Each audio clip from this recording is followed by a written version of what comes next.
La 4G Patelma vous présente Ni Vaovao.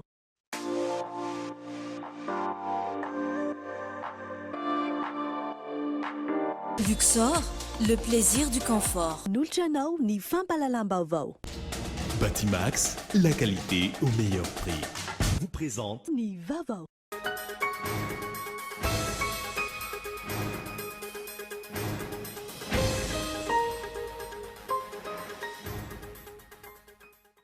Telo andro sisa dia hifidy ireo ben'ny tanàna sy izay ho mpandolo-tsaina ny tanàna. Ny olom-pirenena feno valambin'ny folo taona voasoratra ao anatin'ny lisy mpifidianana.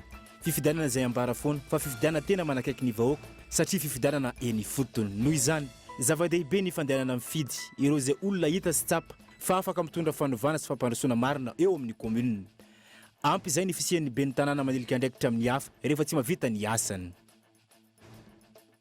Afa-po ny mpiara-mombolantika amin'ny fomba fitantanana sy fanaramaso ireo fa matsimbola eto amintsika. Androany, nidina ifotony teto Antananarivo renivohitra ireo parlementaire frantsay nijery ny asa vita tamin'ny fampiasam-bola nataony AFD teto Madagasikara.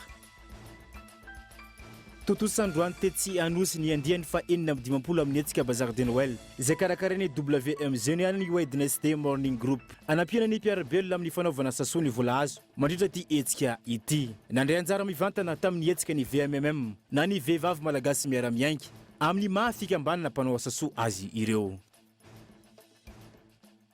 Mahakasika ireo hetra tsy maintsy ndalohan'ny olona fahiny izay mbola tsy manambady ary tsy mananjanaka feno 420 taona nalana vavy nofoanina tamin'ny nitantanany Galeny any Madagasikara tamin'ny didim-pitorana navokany ny fahatelo amby 20 Novembre 1770 no resahana aminao voalohany ato anatin'ny zanam-pandarina ny lasa eto amin'ny fampahalalam-baovao ny Kolo TV.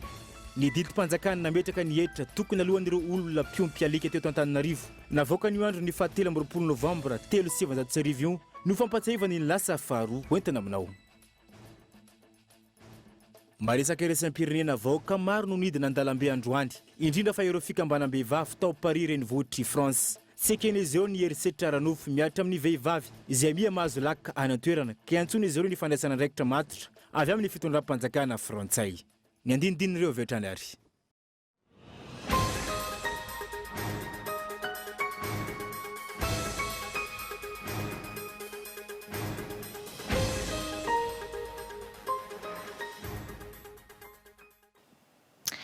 Ny fampalam-baovao eto amin'ny fahitalavitra kolo miaraba tomboky lahy sy tomboky vavy ary manasanao anaraka izany hatramin'ny farany.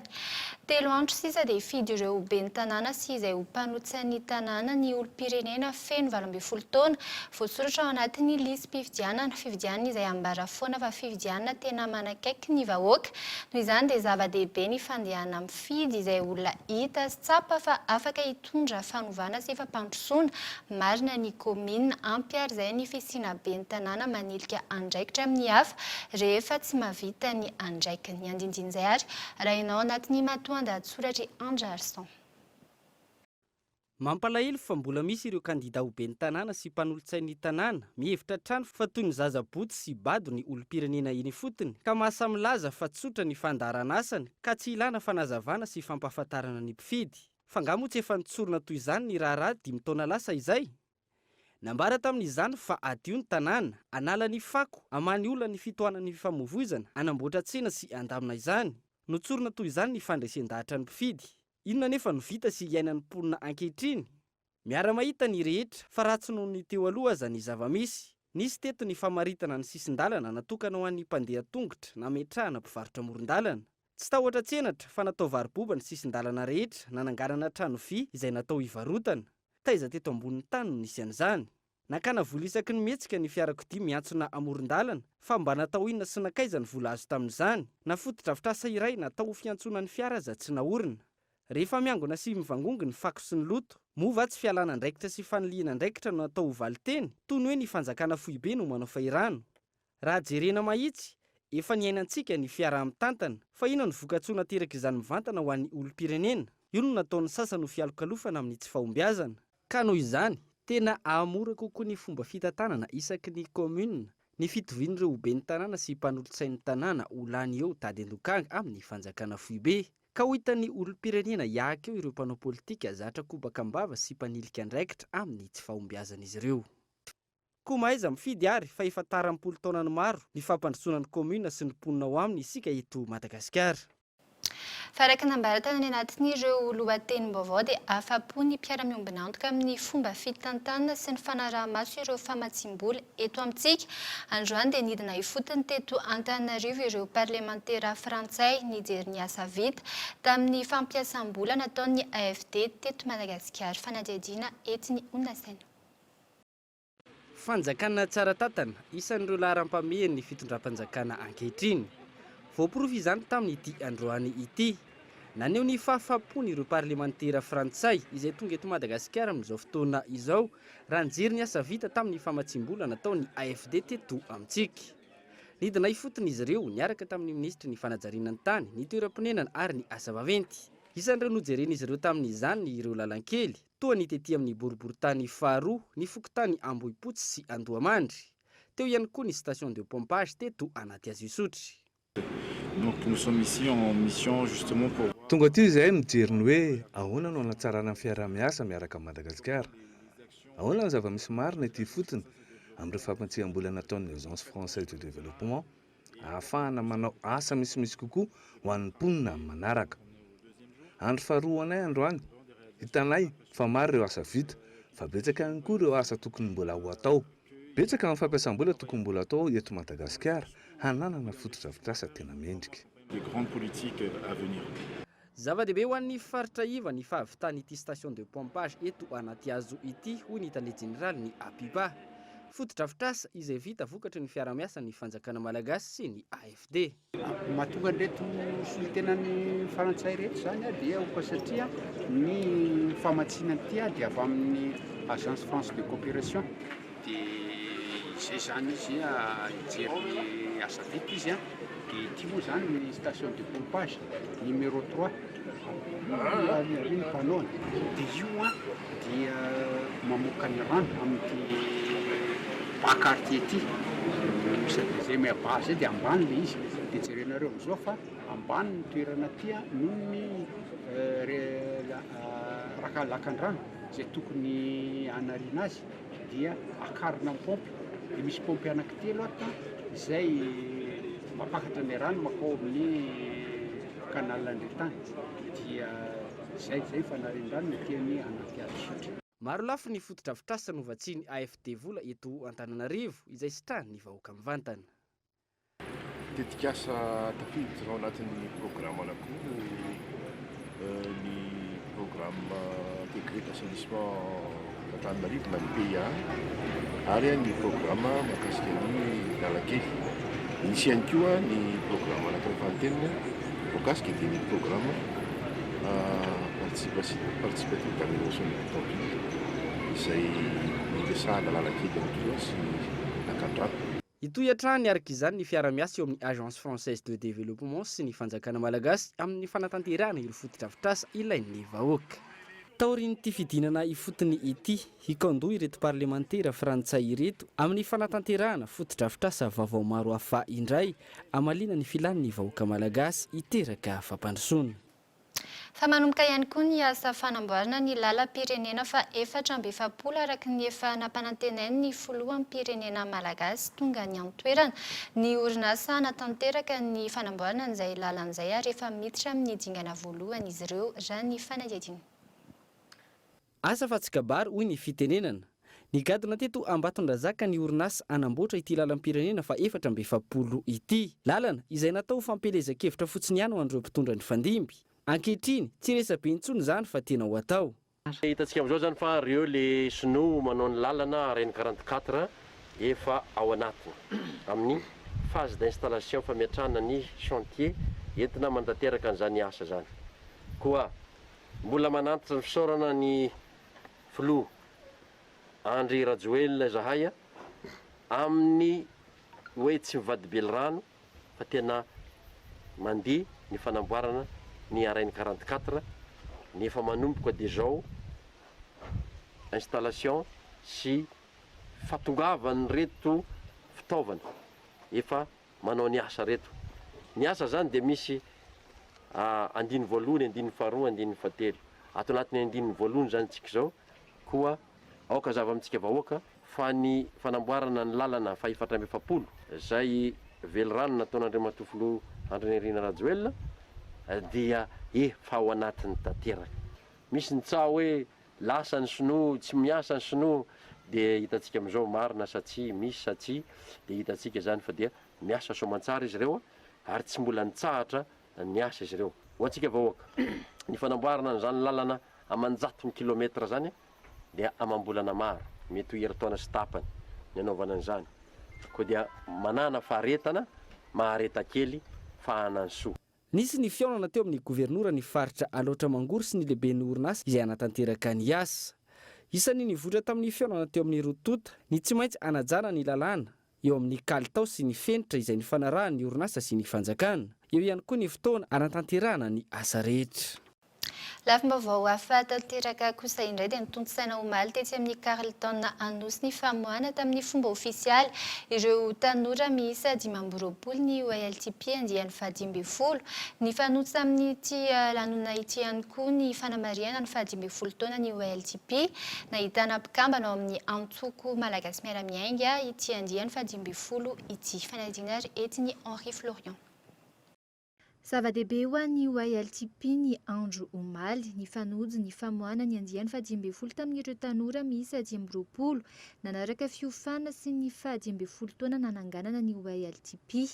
Ny fivoizana ny kolontsaina vao no tena tanjona amin'ny fampiofanana ireo tanora. Voaka ny andiany faha 12 amin'ny OLTP ary zany dia mifanojo amin'ny faha 12 taona nitsanganana OLTP ihany koa.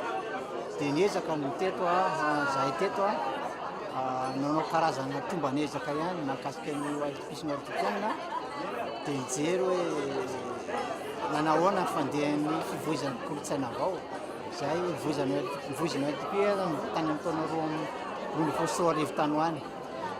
Ny mpandray anjara amin'ny andiany faha 12 dia nifanaiky izy ireo fa hiezaka amin'ny zareo samby zareo. Izaka ihany koa manodidina azy any amin'ny sehatra iasany indrindra amin'ny sehatra politika hivoany izany kolontsaina vao izany. Izay lafiny marobe moa tsy voatanisa hoe inona teo kolontsaina vao. Nanomboka ny taona 2014 no nanomboany FES tamin'ny alalan'ny fanofanana ireo tanora malagasy ny kolontsaina vao. Kolontsaina vao izay no hamafisina omaly nandritry ny hetsika ny tokony hanapariany ireo tanora malagasy na azo fiofanana any amin'ny sehatra misy azy tsirairay avy. Faraky nambaratany anatin'ireo lohatenim-baovao dia totosa androany tetsy Anosy ny andiany faha 450 amin'ny hetsika bazar de Noël izay nikarakarain'ny Wednesday Morning Group hanampiana ny mpiarabelona amin'ny fanaovana asa soa ny vola azo. Nandritra ity hetsika ity nandray anjara tamin'izany ny fikambanana vehivavy malagasy miara-miainga. Fanadina.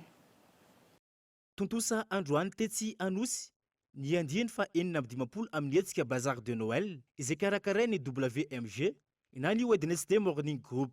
Hetsika izay tanterahana isan-taona. Niavaka ity andiany faha 450 ity noho ny fampiroboroboana ireo asa tanana vita malagasy nasehon'ny mpandray anjara. Eo ihany koa ny fandraisana ireo firenena avy any ivelany anjara nandritra ny fotoana androany.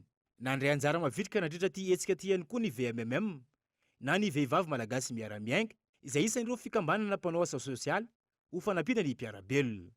Izay aloha zany sampa voanandray anjara amin'ity bazar de Noël ity dia izay koa tsy manao levée de fonds resaka hoe déjeuner na opération reny fa resaka ohatr' izao zany ny anaovanay levée de fonds entinay anoizana ny asa sosialinay dia ny ao amin'ny resaka ny zavatra article hitanareo amidinareo zany eo koa fiarovana ny resaka tontolo iainana protection resaka environnement dia izay no anaovanay an'izao. Entina anaovana asa sosialy ny vola azo androany izay tafiditra ao anatin'ny hetsika fanao ny WMG na ny Wednesday Morning Group. Ny vola azo amin'ity zany hoentina anaovana projet pilote village anankiray any Betsareiny any ambanivohitra. Manao réhabilitation l'école zay dia manome éducation le ankizy ao. Dia manome koa zay hita moa le ankizy fa indraindray tsy ampy milony ry zareo mianatra dia mba miezaka koa zay manome anazy koba aina en coupé mba hanapina ny sakafo reo. Teny filamatra noraisina nandritra ity hetsika ity ny hoe amour et partage.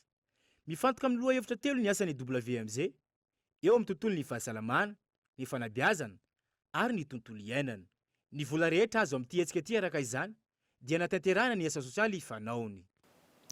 Mitoy kosa ny asa fananganana ny EPP manara-penitra amin'ny komina Beandrarezona any amin'ny faritra Sofia. Ny ao an-toerana izay isan'ireo sekoly novatsiana kit scolaire ihany koa ary tonga natrika izany tany an-toerana ny minisitra tompony andraikitra fanadina ary etiny Gaëtan Andriantsilavo. Ny volana Oktobra lasa teo no napetraka tamin'ny fomba ofisialy ny vatofototra fananganana ny EPP manara-penitra eto amin'ny komina Beandrarezona. EPP ahitana efitra 12 misy rihana, birao ho an'ny mpampianatra, biblioteka, kianja filalaovan'ny mpianatra sy ny maro hafa. Nandritra ny fidinana ifotony nataon'ny ministry ny fanabeazam-pirenena sy ny fampianarana teknika ary ny fampiofanana arak'asa tany an-toerana miroso ny asa. Eto rehefa mitodika magnandrefana antsika dia mahita toerana somary mikorokorota nefa tegna halamin'izy io hanaovana foto-drafitrasa goava.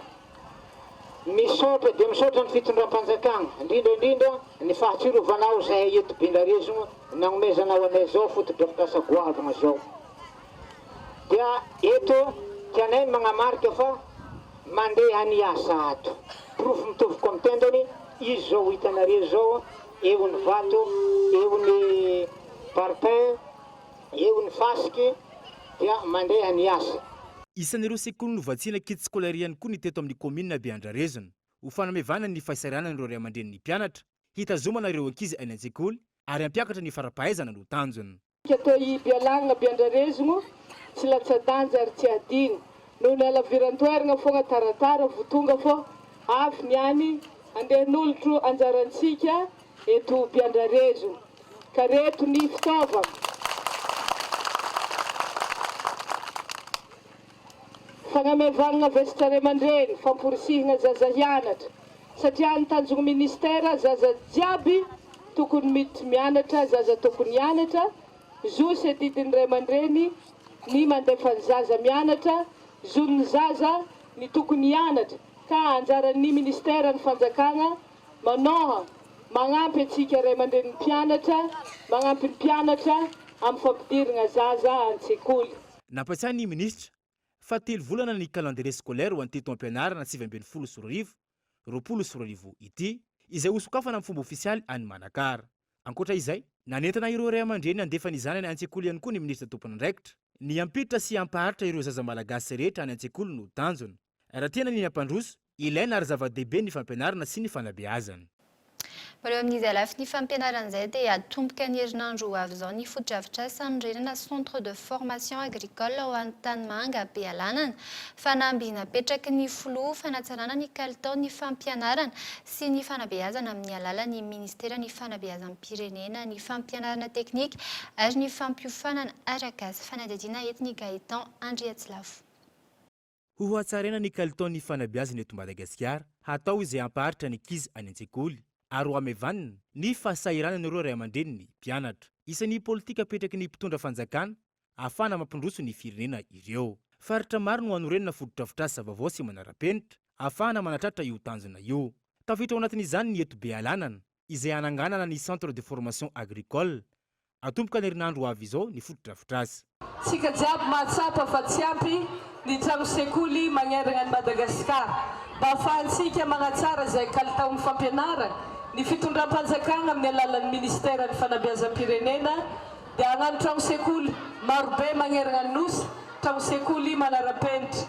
Isan'izany ahazo foto-drafitrasa centre de formation professionnelle agricole ny lycée technique. Izany dia hanomboka amin'ny herinandro ambony. Ny fanorenana trano dia hanomboka amin'ny herinandro ambony any an-Tanimanga ny toerana anaovana azy.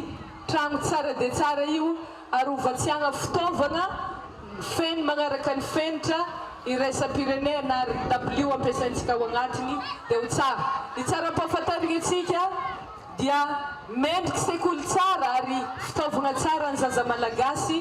Ankoatra ny fananganana foto-drafitrasa sy fampitaovana, nilaza ihany koa ny ministra tompony andraikitra fa tsy hova intsony ny lisitry ireo mpampianatra framo no raisina ho mpiasa-panjakana manerina ny Madagasikara. Tokony ho afengana ny fikarakarana ireo antotan-taratasy ho an'ireo voaray ahafahana mamita ny kontra ho iatrany ny minisitra. Tsika jiaby mahatsapa fa tsy ampy ny trano sekoly magnerana ny Madagasikara mba ahafahantsika magnatsara izay kalitaon'ny fampianarana ny fitondram-panjakana amin'ny alalan'ny ministera ny fanabeazam-pirenena dia hagnano trano sekoly marobe magnerana ny nosy, trano sekoly manara-penitra. Isan'izany ahazo fotodrafitrasa centre de formation professionnelle agricole ny lycée technique. Izany dia hanomboka amin'ny herinandro ambony ny fanorenana trano dia hanomboka amin'ny herinandro ambony any an-tanimanga ny toerana anaovana azy. Trano tsara dia tsara io ary hovatsiagna fitaovana feno magnaraka ny fenitra iraisam-pirenena ary W ampiasaintsika ao agnatiny dia ho tsara. Ny tsara-pahafantarana antsika dia mendrika sekoly tsara ary fitaovana tsara ny zaza malagasy. Miisa 520 ny mpampianatra Frama noraisina ho mpiasam-panjakana tamin'ity taona ity ary vinavinaina ho 5,000 izany ho an'ny taona 2020. Ny tapany faharoa ny fampalam-baovao kosa no arantsika aorianany ireto dokam-barotra vitsivitsy ireto.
Découvrez le Vaovao 16 4G et plein d'autres modèles Hôtel Mashup le plus proche de chez vous.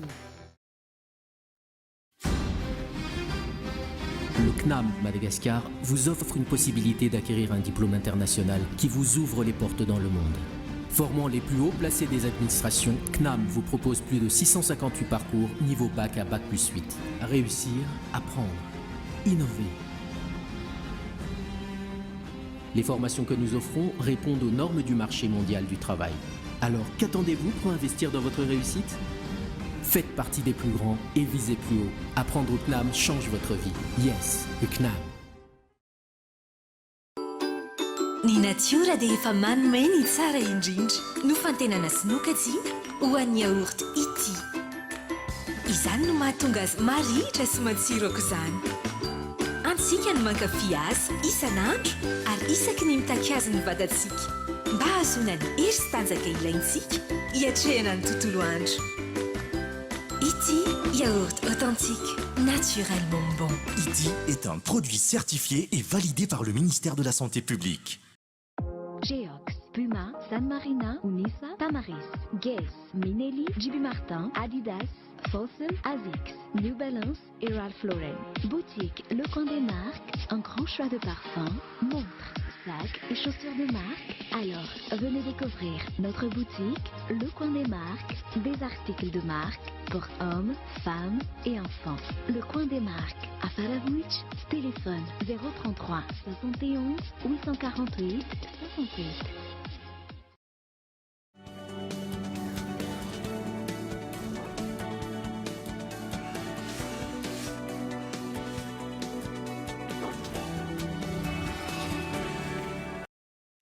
Tonga soa indray tanatin'ny tapany faharoa ny fampalam-baovao eto amin'ny Kolo TV. Misy ny fitongilanana amin'ny kandida ataon'ireo olom-panjakana ho ny fiarahamonim-pirenena mpisehatra amin'ny fanaraha-maso ny fividianana KMF Knoe. Isan'ireo voaton'izy ireo amin'izany ny sasany eo anivon'ny préfet de police, sefo district ary ireo sefo fokontany. Fanadiny. Amin'izao andro vitsy mialoha ny igadona ny fifidianana be ny tanàna sy mpanolotsain'ny tanàna izao nanao fanambarana ny fiarahamonim-pirenena mpanaramaso ny fifidianana KMF Knoe. Ambaran'izy ireo amin'izany fa tsy voahaja ny didy aman-dalàna mifehy ny fifidianana. Tsy voahaja hoy ny KMF Knoe ny manomboka eo amin'ny andinin'ny faha-80 amin'ny loi organique 2018-008. Isan'ireo mandika izany ary miandana amina kandida ny sasany amin'ireo olom-panjakana toy ny préfet de police, chef district ary chef fokontany. Tsy voahaja ny andinin'ny faha-80 sy ny manaraka azy article 60 et suivant ao anatin'ilay lalàna fehizoro 724 tsipika aotra valo. Inona no lazain'io lalàna io ao amin'io andininy io dia ny tsy fiandaniana tokony ho hajain'ny fitondrana, neutralité de l'administration publique et impartialité des services publics.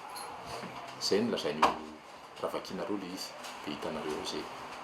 Ka izany hoe famoriana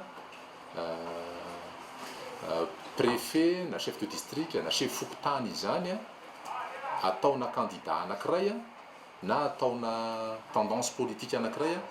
Nahitana fivoarana nefa ny fampilezakevitra tamin'ity indray mitoraka ity hoy ny KMF Knoe. Ohatra amin'izany niezaka nataon'ireo kandida sasany nampivohitra ny programma asany.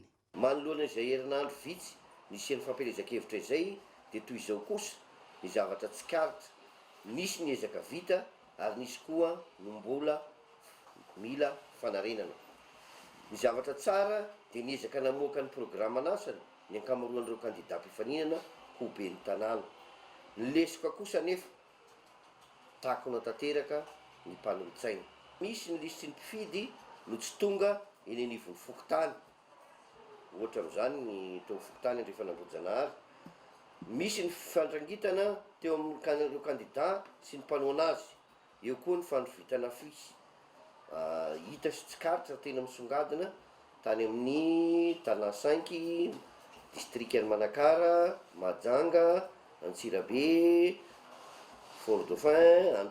Tamin'ity valandresaka ho an'ny mpanao gazety nataon'ny KMF Knoe ity ihany koa no niantson'izy ireo ny tompona andraikitra isan-tsokajiny, mpanaramaso ny fifidianana, mpitandro ny filaminana, mba handray andraikitra manoloana ireo izay mandika lalàna ka mety hiteraka korontana eto amin'ny tany sy ny firenena, mialoha mandritra ary aoriana izao fifidianana ho tanterahana izao.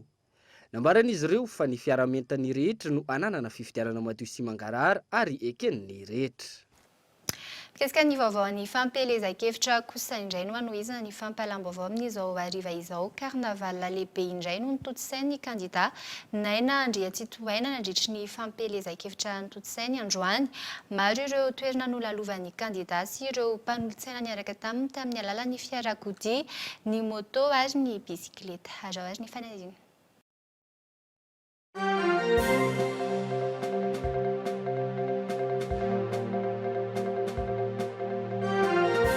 Andro fahatelo alohan'ny fifidianana no misy antsika izao mitohatra ny fampelezakevitra ataon'ny kandida Naina Andriatsitohaina sy ireo mpanolotsaina miaraka amin'ny fandresendahatra ny vahoaka n'Antananarivo amin'ireo programa nasan'ny fampandrosoana.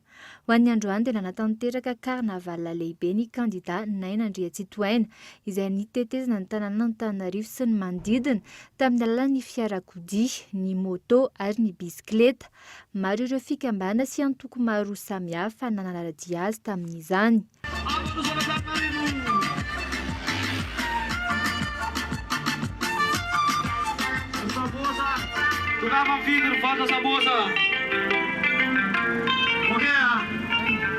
Naharitra ora maro ny karnaval izay nataon'ny kandida Naina Andriatsitohaina. Maro ireo toerana nolalovany tamin'izany.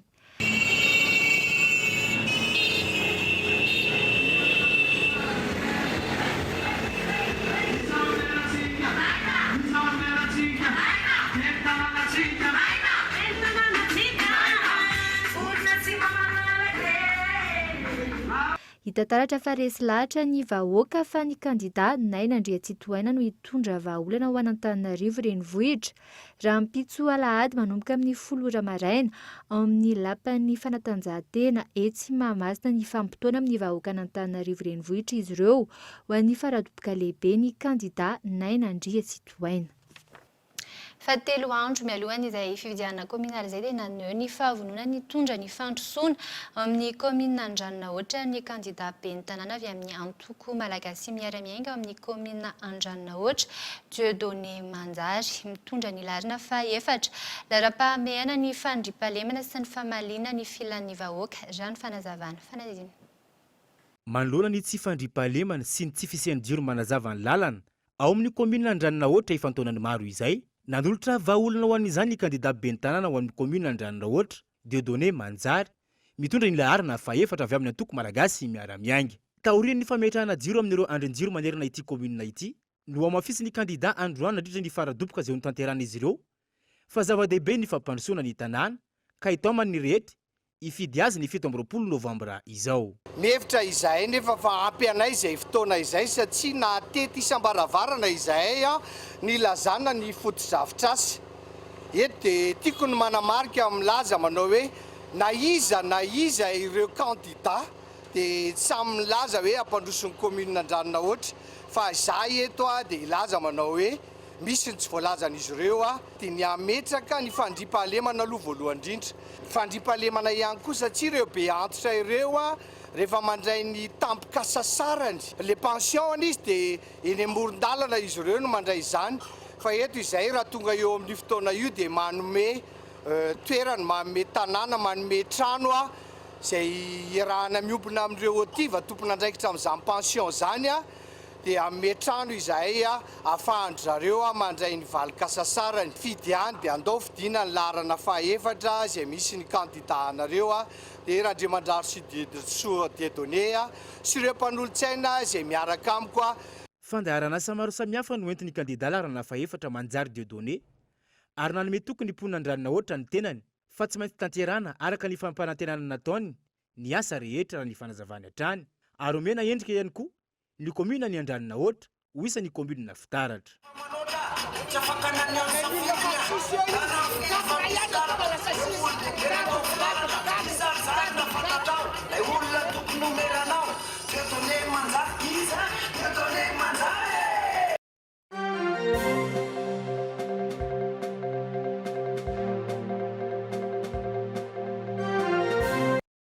Fananeho ny fahavononana ireo olom-pirenena sendra ny mpanao gazety amin'ny ity androany ity amin'ny fiatrehana ny fividianana ben'ny tanàna sy ny mpanolotsain'ny tanàna ny alarobia ho avy izao efa fantatra ho izy ireo izay hovidiana sy heverina fa hitondra any amin'izay fampandrosoana izay fanadihadiana. Adidy lehibe ho an'ny tanindrazana ny fandehanana mifidy. Fifidianana izay fahefana omen'ny lalàna ahafahan'ny olom-pirenena maneho ny safidiny. Androany naneho ny fahavononana ireo olom-pirenena tafaresaka tamin'ny mpanao gazety ary mametraka ho zava-dehibe ny fandehanana mifidy amin'ny alarobia ho avy izao. Tahotra an'Andriamanitra dia olona mahay mitrindry madinika ny any amin'ny lalankely ny elankely hatrany lafa amin'ny fandriampahalemana. Ny fepetra tena takiana zany amin'ny fampandrosoana Antananarivo aloha voalohany indrindra sy ny etaeta amin'ny vahoaka Antananarivo ohatra fotsiny izao tsy laza afa-tsy ny fanentanana eo amin'ny lafiny iny ty ahafahako manerabe rahantsika mahita zany ny fampandrosoana ny tanàna sy ny rehetrarehetra zany dia manentana antsika zany hoe tsirairay avy safidio araka ny safidinao izay kandida mba ao anatin'ny safidiny rehetrarehetra fa tsy ho an'ny olom-bitsy le izy. Petra tokony nataon'ny kandidata dia voalohany aloha dia mijery ny tanàna aloha fahadiovan'ilay tanàna voalohany aloha amin'ny fiarahamonina ny circulation zay aloha madio voalohany circulation zany ilaina fandrindrana circulation Antananarivo satria fa trop be loatra le izy rehefa tsy mety ny tobile efa mitombo andro manalina. Dia manentana amin'ny vahoaka madinika aloha mba hifidy daholo dia mba hifidy tsara indrindra hoe fantany fa hitrindro azy fa tsy tia tena. Ivoho amin'ny 9 maraina ireo birao fandatsaham-bato rehetra manerana ny tanin'ny Repoblikan'i Madagasikara ny alarobia fa 17 ny volana Novembre izao izay anatanterana ny fifidianana ben'ny tanàna sy mpanolotsain'ny tanàna. Ity fifidianana ity izay manakaiky ny vahoaka indrindra. Fa mahakasika ireo hetra tsy maintsy naloha ny olona fahiny izay mbola tsy manambady ary tsy mananjanaka feno 12 taona nalana vavy nofana tamin'ny tantanany Galeniany Madagasikara tamin'ny didim-pitondrana navoaka ny 17 ny volana Novembre 2023 no resahana aminao voalohany ao anatin'ny fandaharam-pandaharana ny lasa eto amin'ny fampalam-baovao ny Kolo TV ny didy mpanjakana nametraka ny hetra tokony alohan'ireo olona miompy alika teto Antananarivo navoaka ny andro ny 17 ny volana Novembre ihany no fampatsiahivana ny lasa faharoa araoary.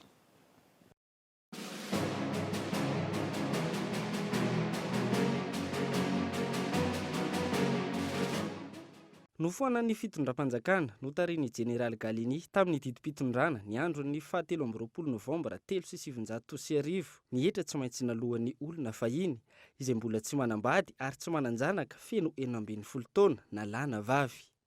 Ny antony ofisialy voalohany nanafoanana izany hetra izany raha ny voalaza ao anatin'ny didim-pitondrana io dia noho ny fahatsapana fa tsy nitondra ny vokatra no heverina ity hetra ity.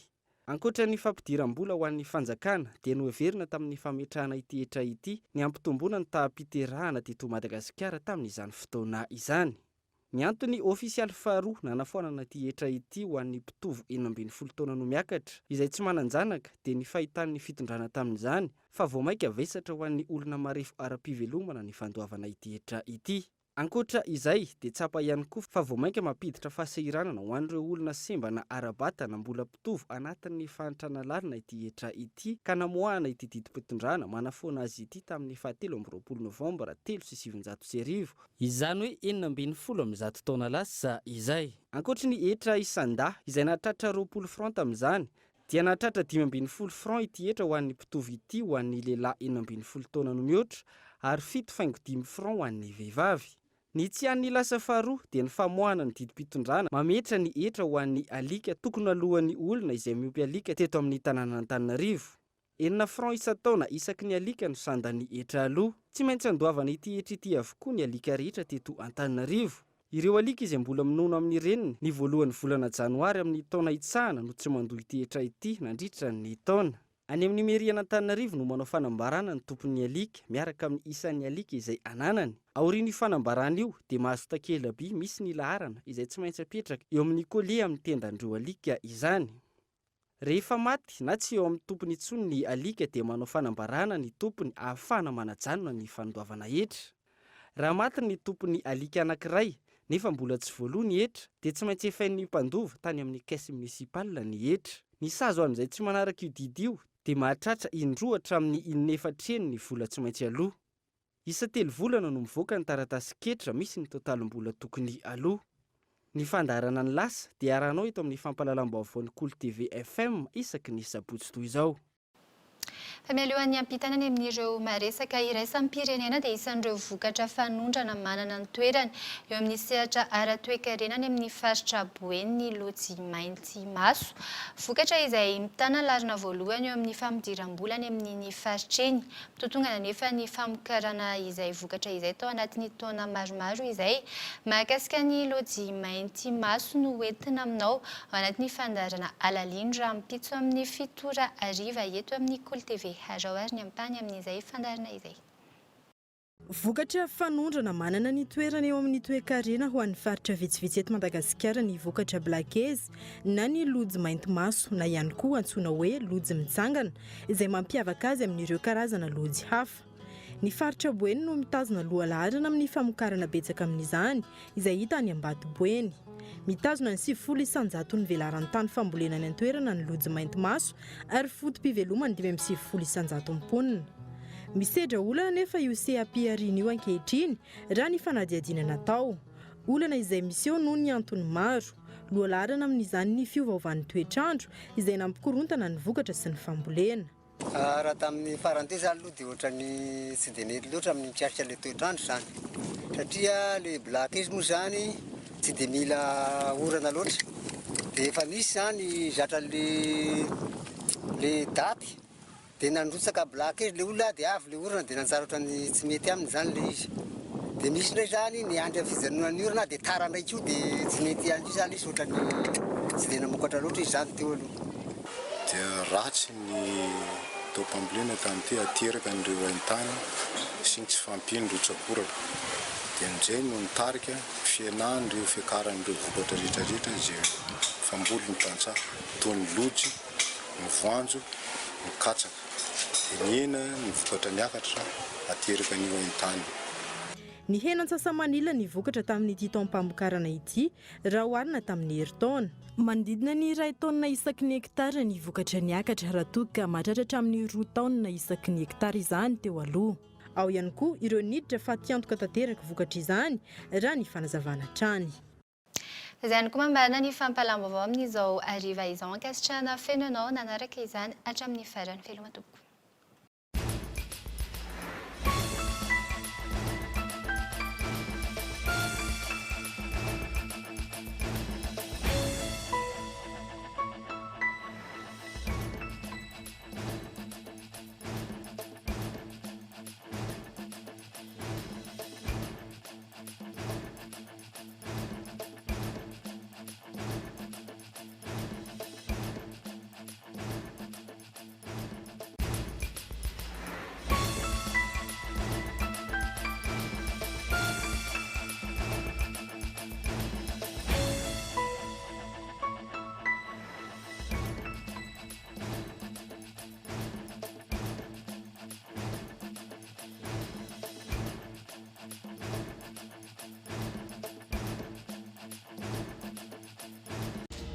Batimax, la qualité au meilleur prix.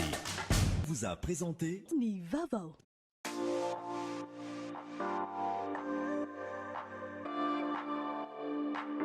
Luxor, le plaisir du confort. Nanulcha Nauteu ni Fampalalam Vaovao. La 4G Batelma vous a présenté Ni Vaovao.